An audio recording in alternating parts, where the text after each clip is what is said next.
Hello students, I am Praveen from Technical Tutorial Point. एक बार फिर से आप लोगों का स्वागत है। आज जो हम बात करने जा रहे हैं टॉप 5 डिप्लोमा कोर्सेज़ की।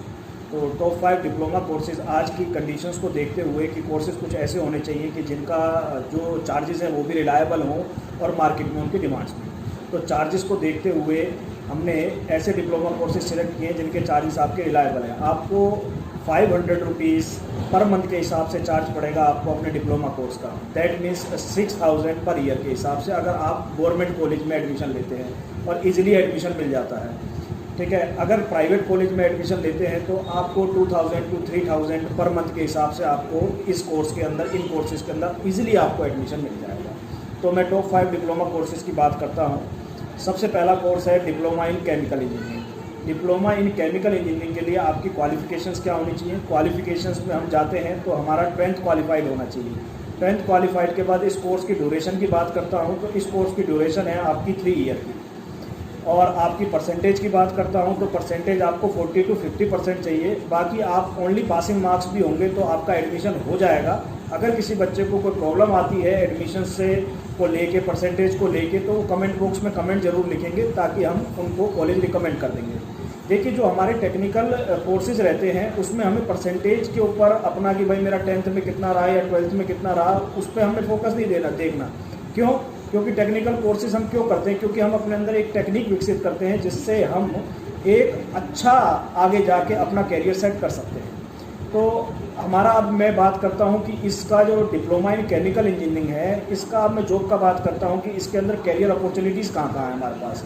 तो सबसे पहले अगर मैं बात करूं तो कैरियर अपॉर्चुनिटीज़ में प्राइवेट सेक्टर की बात करता हूं। प्राइवेट सेक्टर के अंदर इसमें कैरियर अपॉर्चुनिटीज़ है आपकी, जितनी भी आपकी फर्टिलाइजर्स कंपनीज़ हैं, जितनी आपकी केमिकल इंडस्ट्रीज़ हैं, और मेन जो बिग है आपका वो है ऑयल इंडस्ट्री। तो ऑयल इंडस्ट्री में डिप्लोमा इन केमिकल इंजीनियरिंग की बहुत ज़्यादा डिमांड रहती है।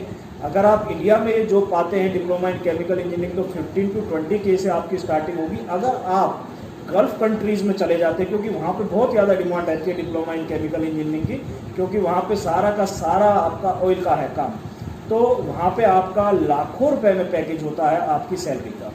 ठीक है, अगर आप डिप्लोमा करके आगे अपना फर्दर अपना कैरियर को एक्सटेंड करना चाहते हैं तो आप बीटेक कर सकते हैं। तो आपका बीटेक आपका 3 ईयर का हो जाएगा। जो बीटेक आपका 4 ईयर का होता है वो आपका कितने ईयर का हो जाएगा? 3 ईयर का।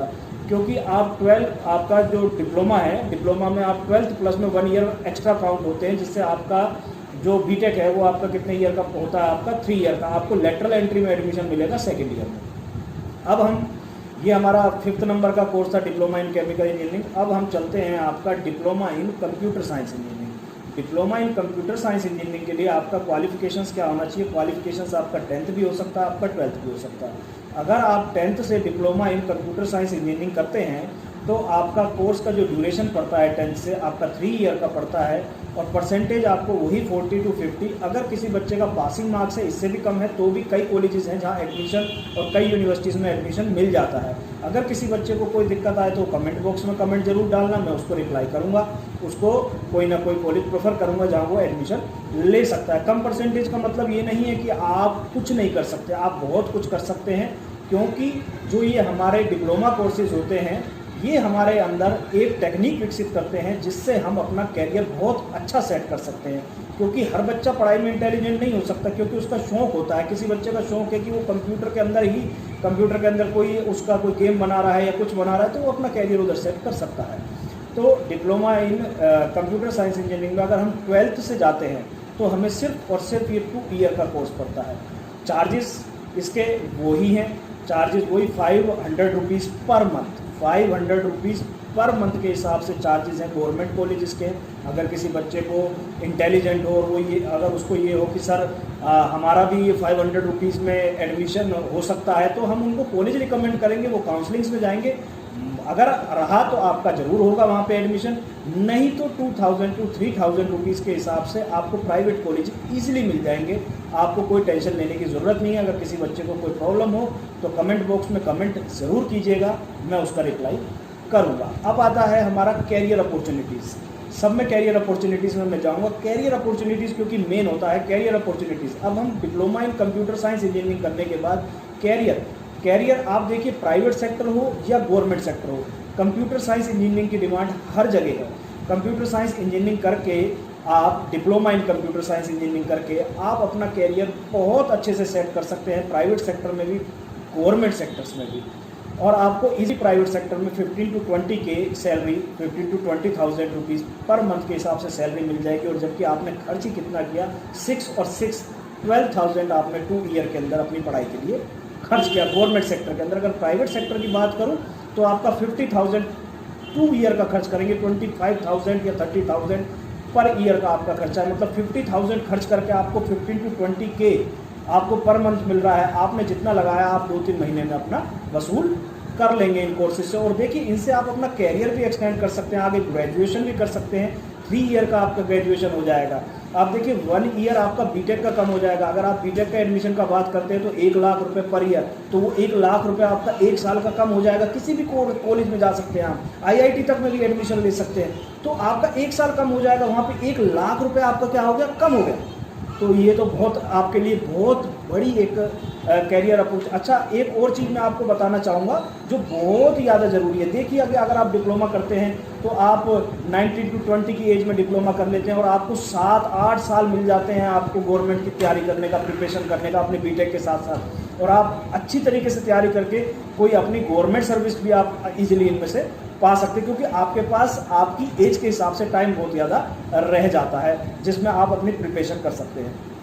तो अब मैं 3rd नंबर के, मेरा 5 नंबर का डिप्लोमा इन केमिकल इंजीनियरिंग और 4 नंबर पे हमारा था diploma in computer science engineering. अब हम चलते हैं 3rd नंबर पे। 3rd नंबर पे है हमारा diploma in civil engineering. Diploma in civil engineering एक ऐसा कोर्स है जिसके अंदर प्राइवेट सेक्टर में जितनी जॉब है उतनी ही गवर्नमेंट सेक्टर्स में जॉब है। आप देखना कभी भी वैकेंसी निकलती है तो डिप्लोमा इन सिविल इंजीनियरिंग या सिविल इंजीनियर्स की बहुत ही ज़्यादा वैकेंसी निकलती है। तो डिप्लोमा इन सिविल इंजीनियरिंग के लिए आपका क्वालिफिकेशन क्या होगा, वही आपका क्वालिफिकेशन 10th है। 10th के बाद आपका 3 ईयर का ड्यूरेशन है। पासिंग मार्क्स वही है 40 to 50%। अगर आपका 33%, 35% अगर पासिंग मार्क्स भी है तो कुछ यूनिवर्सिटीज़ हैं जो ऑफ़र करती हैं आपको डिप्लोमा करने के लिए, आप वहाँ से अपना डिप्लोमा कर सकते हैं। अगर 12th के बाद आप जाते हैं डिप्लोमा इन सिविल इंजीनियरिंग में तो आपका सिर्फ और सिर्फ 2 ईयर का कोर्स बचता है डिप्लोमा इन सिविल इंजीनियरिंग का। तो आप इजीली, इसमें भी चार्जेस वही हैं आपके 5,000 पर मंथ के हिसाब से, आप 6,000 पर ईयर के हिसाब से गवर्नमेंट कॉलेजेस में एडमिशन ले सकते हैं। अगर वहाँ एडमिशन ना मिले तो आप 50 to 60 के, अगर 2 साल का है 50 to 60,000 में अपना पूरा कोर्स कंप्लीट कर सकते हैं। अब हम बात करते हैं career opportunities in civil engineering. तो करियर अपॉर्चुनिटी सिविल इंजीनियरिंग में जितनी गवर्नमेंट सेक्टर में अपॉर्चुनिटीज़ हैं उतनी ही प्राइवेट सेक्टर, मतलब इसमें जितनी प्राइवेट सेक्टर की अपॉर्चुनिटीज़ हैं उतनी ही गवर्नमेंट सेक्टर की अपॉर्चुनिटीज़ हैं। मतलब आपके जितने भी ब्रिजेस बन रहे हैं, जितने भी डैम्स बन रहे हैं, जितनी भी रोड्स बन रही हैं, जितने भी मेट्रो के पुल्स बन रहे हैं, सब कौन बनाता है, आपका सिविल इंजीनियर बनाता है। और PWD में आपका इनका जितने भी गवर्नमेंट सेक्टर्स हैं उनके अंदर बहुत ज़्यादा लोड्स में बल्क में अपॉर्चुनिटीज़ निकलती हैं जूनियर इंजीनियर की, जिसको आप JEE कहते हैं। जूनियर इंजीनियर की बहुत ज़्यादा वैकेंसी निकलती है आपकी डिप्लोमा इन सिविल इंजीनियरिंग में। तो गवर्नमेंट जॉब के लिए आपको डिप्लोमा इन सिविल इंजीनियरिंग बहुत ज़्यादा बेस्ट कोर्स है। एक छोटा कोर्स है, कम पैसे में है और जॉब आपको एक अच्छी इसमें गवर्नमेंट मिल सकती है। बहुत ज़्यादा चांसेस हैं क्योंकि बहुत ज़्यादा बल्क में आपकी अपॉर्चुनिटीज़ निकलती हैं। अब बात करते हैं इसके प्राइवेट सेक्टर की अपॉर्चुनिटीज़।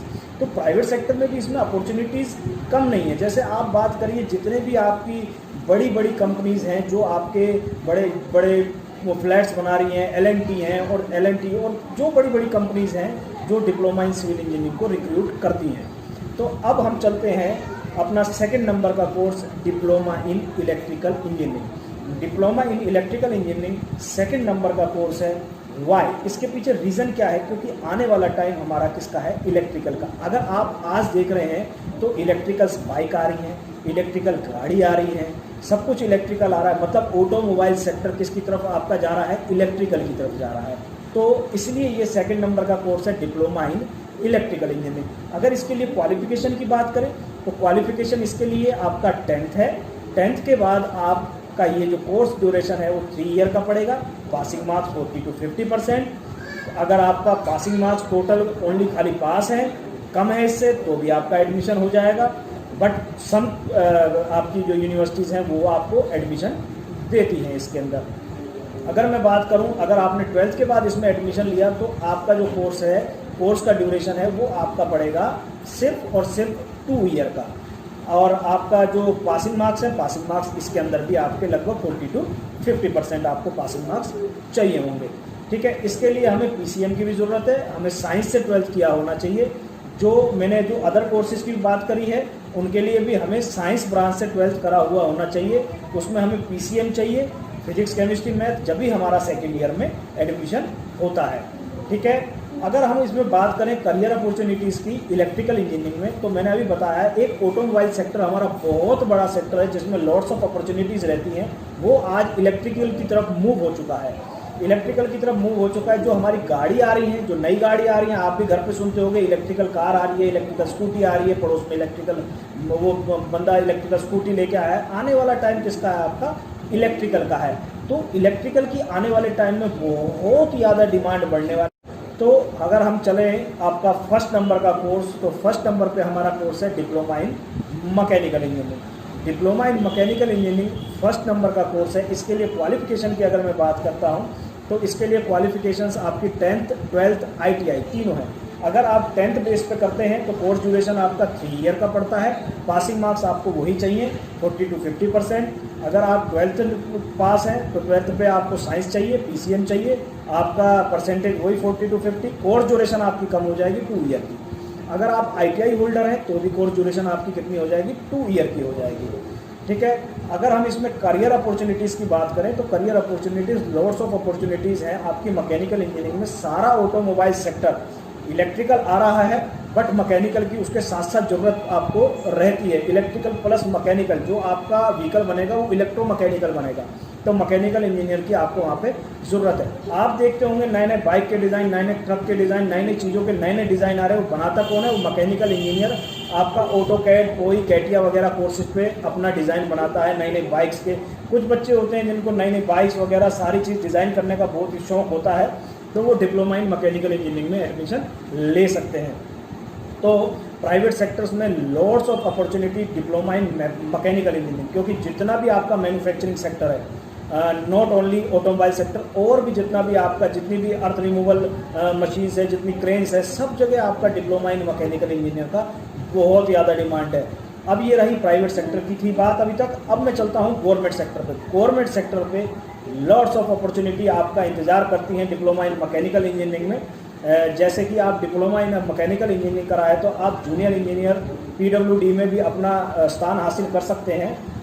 और आपका लॉट्स ऑफ अपॉर्चुनिटी इसके अंदर आपकी जूनियर इंजीनियर की सेंटर लेवल पे और स्टेट लेवल पे जो निकलती हैं, SSC के थ्रू सेंटर लेवल पे निकलती हैं और HSSC के थ्रू आपकी स्टेट लेवल पे निकलती हैं, जो आप फिल करके आप अपना एग्ज़ाम दे के जूनियर इंजीनियर की post by the help of diploma in mechanical engineering आप हासिल कर सकते हैं। आपको एक रिटन टेस्ट क्वालिफाई करना होगा, उसके लिए आपको प्रिपरेशन करनी होगी।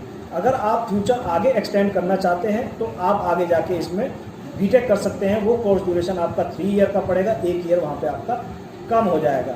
तो ये थे हमारे टॉप 5 डिप्लोमा कोर्सेज जिनके अंदर लॉट्स ऑफ मार्केट में अपॉर्चुनिटीज़ हैं। अगर आप इनको करने के लिए गवर्नमेंट इंस्टीट्यूशंस में जाते हैं तो आपको 6000 पर ईयर के हिसाब से चार्जेस देने पड़ते हैं। Some government institutions, all government institutions की मैं बात नहीं कर रहा, सम गवर्नमेंट इंस्टीट्यूशंस में आपको 6000 रुपये पर ईयर के हिसाब से चार्जेस देने होते हैं। और अगर मैं प्राइवेट सेक्टर्स की बात करूं तो प्राइवेट सेक्टर्स में आप 25 to 30,000 पर ईयर के हिसाब से आपका एडमिशन हो जाएगा। अगर आप मंथली इसको लगाते हैं तो इधर भी आपको 2000 रुपीज़ पर मंथ के हिसाब से चार्जेस आपके पड़ते हैं। अगर किसी बच्चे का परसेंटेज में कम है या किसी बच्चे का फाइनेंशियली कोई एडमिशन में दिक्कत आ रहा है कि सर हमें मतलब सस्ते में वाला एडमिशन नहीं मिल रहा, तो कमेंट बॉक्स में कमेंट ज़रूर कीजिएगा। मैं हर चीज़ के लिए आपका रिकमेंडेशन करूँगा। आपका कॉलेज हो गया, आपका फाइनेंशियल रिकमेंडेशन कि भाई आप इस कॉलेज में एडमिशन के लिए ट्राई कीजिए वहाँ पे।